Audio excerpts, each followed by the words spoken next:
دوائی دی ہے 4 number million. اب اگر وہ چھوٹے گوشت کو بھون کر یا ان کے ٹکے کباب بنا کر کہتا ہے چھوٹا گوشت تو میرا کھلا ہے، اور مسالے بھی وہی استعمال کرتا ہے جو کہ اس کے مطابق ہیں.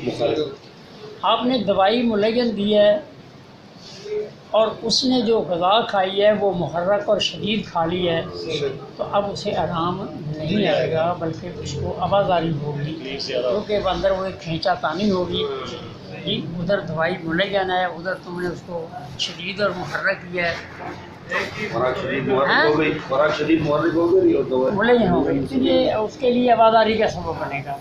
اس میں وہ جو بھی کہے کہ جی مجھے قبض اور زیادہ ہو گئی ہے، میرے گیس اور زیادہ، لبد ہوتی ہے، گیس کا تو سوال پیدا نہیں ہوتا، لیکن اس نے وہ محرک اور شدید، کیونکہ ہر محرک اور شدید جو ہے وہ پہلے ہوا ہے، چاہے وہ اعصاب میں ہے، چاہے وہ غدد میں ہے، چاہے وہ عضلات میں ہے، ہر تحریک کا سبب جو ہے وہ ہوا ہے.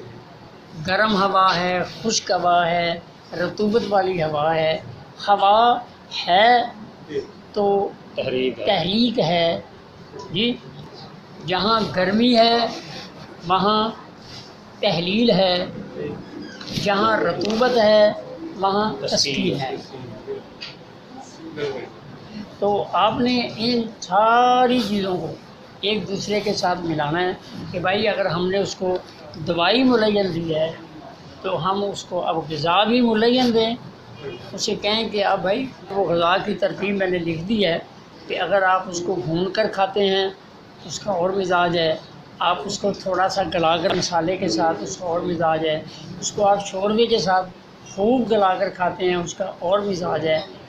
غذا جو ہے وہ صرف مسلدہ کی ہے، اکثیر یا مکوی کوئی غذا نہیں ہے.